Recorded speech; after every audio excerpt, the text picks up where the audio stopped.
Salut les cinéphages, c'est Merege, et aujourd'hui je viens vous parler d'un polar français réalisé par Olivier Marchal, réalisateur culte de 36 quais des Orfèvres, ou encore des Lyonnais qui depuis quelques années est habitué au service de streaming de Amazon à Netflix. Aujourd'hui c'est sur Netflix que ça se passe, bien que ce soit une production Gaumont à la base, avec dans les rôles principaux Victor Belmondo, Taoufik Jalab, Yvan Attal ou encore Soufiane Guérab. Comme d'habitude, c'est 100% sérieux. Comme d'habitude, ne cherchez aucun second degré. Tout est gris, tout est noir, tout est sans espoir. Je vous avoue que, à la vue du trailer, j'avais quelques espoirs. Et j'en garde toujours pour Olivier Marchal car je sais qu'il est capable de faire quelque chose d'intéressant. Quand il ne se prend pas trop au sérieux.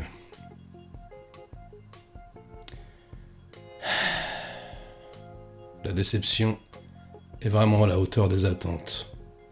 L'histoire, pourtant intéressante, tirée d'un roman, est beaucoup trop longue pour ce que ça raconte. Plus de 2 heures. Le film aurait pu être ramené à 1h30, 1h20, facilement. Il y a tout un tas de ramifications scénaristiques qui ne servent absolument à rien.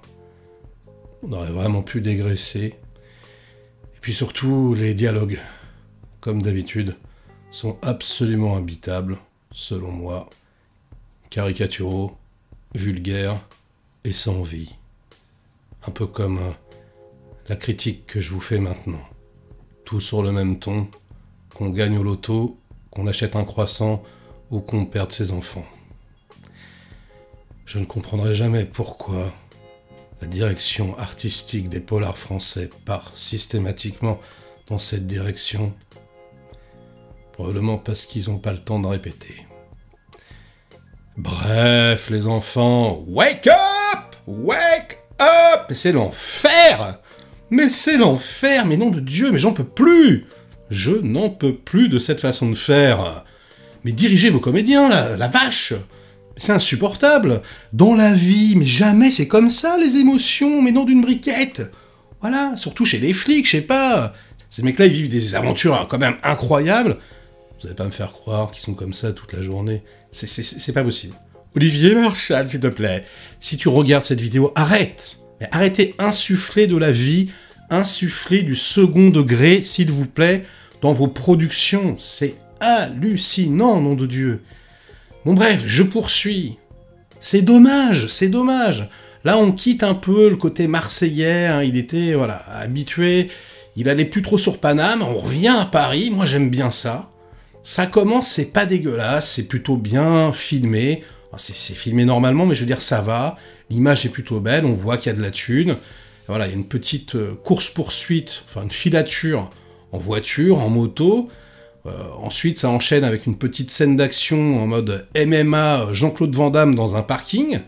Voilà, bon, c'est pas incroyable, mais je veux dire, il se passe des trucs. Et puis plus rien. Et puis voilà, et puis l'histoire se déroule sous nos yeux, médusés, avec, ben ouais, des condés, dépressifs, qui sont dans des bagnoles, qui sont assis sur des chaises, qui sont dans des boîtes de nuit, qui se bourrent la gueule, voilà, qui jactent, qui parlent, des dialogues interminables, donc des dialogues donc vulgaires, des dialogues avec des insultes, tous les 3 mots, mais c'est insupportable. Encore une fois, les insultes, ça marche pas dans les films, en tout cas pas comme ça. Faut que ça soit bien écrit, là vous essayez de coller à la réalité, mais ça marche pas du tout. Non, franchement, ça tire complètement à côté. C'est insupportable. Donc, ça nous raconte des agents de la BRI, comme on dit dans le jargon. Et il y a un petit jeune qui se fait virer. Voilà, il finit à la BAC. Et là, curieusement, 6 mois après, tous ses collègues se font plomber. Ouais, se font plomber le fion, on sait pas trop. Et en plus... je spoile pas, mais en plus il se passe un truc bizarre, enfin voilà. Et donc lui il essaye de mener l'enquête, sauf que ses supérieurs lui mettent des bâtons dans les roues, etc. Bon, c'est pas trop mal. En plus, le film, il y a quand même une charge assez intéressante, je trouve, politiquement. C'est quand même un film qui est pas très reluisant. C'est pas un film qui caresse les flics dans le sens du poil.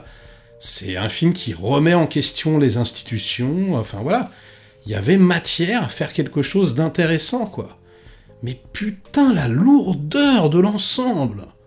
Mais c'est l'enfer. Alors, en plus de ça, il y a absolument pas d'action. Moi, je suis désolé, d'accord, on n'est pas dans un film d'action, on est dans un polar, mais tout de même, quoi, il y avait des choses à faire. Il y a de toutes petites scènes, voilà, où ils sont attaqués dans des parkings, par exemple.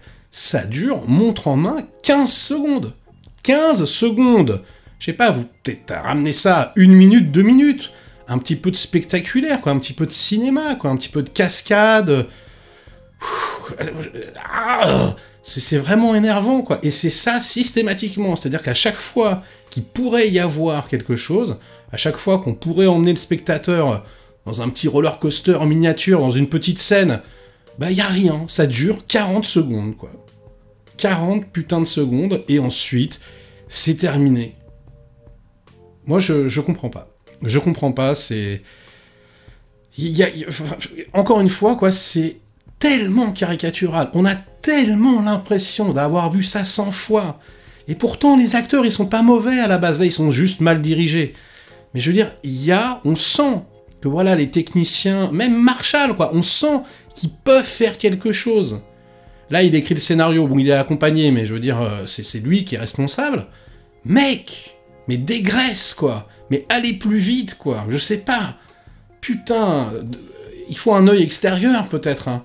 Remontez-moi ce film, faites-en un film d'1h30, enlevez-moi tous les personnages secondaires qui servent à que dalle, rajoutez-moi, voilà, 1 ou 2 scènes d'action, 1 ou 2 poursuites, 1 ou 2 gunfights, et voilà, et ça passe.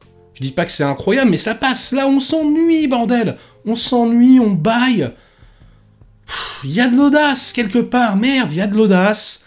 Il y a une fin, voilà, qu'on voit pas venir. Il y a des petites choses intéressantes. Putain, c'est tellement du gâchis, vraiment de l'argent foutu par les fenêtres, les enfants. Donc, moi, je suis désolé, hein. À la base, vraiment, Olivier Marshall, je l'aime bien. Je trouve qu'il a apporté quelque chose au cinéma français, et même à la télévision française, avec Braco, etc. Mais là, putain, ça ronfle, ça ronfle. On s'endort. C'est insupportable. Bon, j'ai pas fait toute la critique comme ça, parce que je me suis dit qu'on allait s'ennuyer un peu, et je voulais pas que vous vous ennuyiez autant que dans le film. Bref, ce sera tout pour cette critique, mais ce ne sera pas la fin de la vidéo, puisque vous le savez, les vidéos sur la chaîne deviennent interactives. Il y a une petite image subliminale qui pop, que j'ai cachée dans la vidéo, et vous devez, hop, essayer de retrouver le titre du film, sans mettre sur pause si possible, et si vous n'y arrivez pas, mettez sur pause, et si vous avez la solution, mettez-la dans les commentaires, je vous répondrai ensuite dans la vidéo suivante. D'ailleurs, dans la vidéo précédente, il fallait retrouver Kill Me Again. Petit chef-d'œuvre de John Dahl, avec Val Kilmer dans le rôle principal. Une pépite. Si vous n'avez jamais vu ce film, jetez-vous dessus. Bon courage pour celle-ci, elle n'est pas facile, et à très vite pour de prochaines aventures. Ciao.